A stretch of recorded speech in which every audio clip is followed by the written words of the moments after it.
बीवी मुझसे उम्र में बारी थी, मैं उसकी मोहब्बत की कदर ना कर सका, सोच के आज यहाँ। हिम्मत रखो, हर मसला समझदारी और सच से हाल हो सकता है। मैं तुम्हारी मदद करूंगा। Everything will be alright if you just focus on the truth now.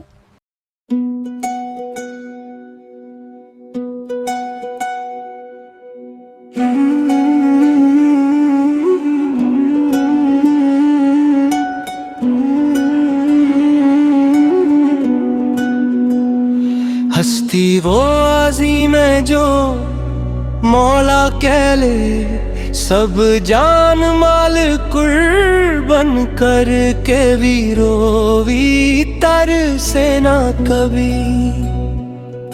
तू खोया है तो पावी लेंगा, बस दिल विच एहसास रख। ए बंदे तू मौला ते आस रख, ए बंदे तू मौला ते आस रख।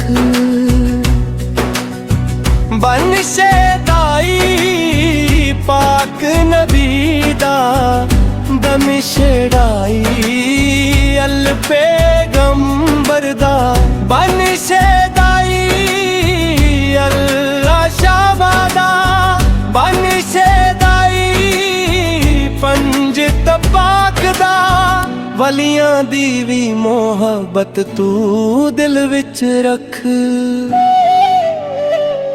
जदों घमण दे बदल छाण जान, रब दा नाम जुबान ते रख। दुनिया फानी मेरा है सारा, आखिरत दा भी ध्यान ते रख। ए बंदे तू मौला ते आस रख, ए बंदे तू मौला ते आस रख।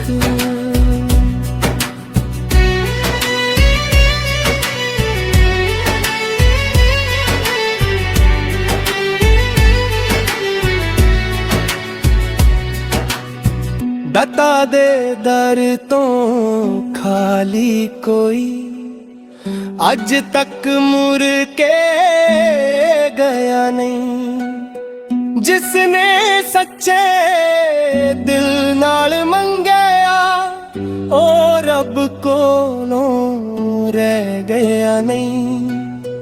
बन शेदाई पाक नबी दा बन शेदाई पंज तन पाक दा।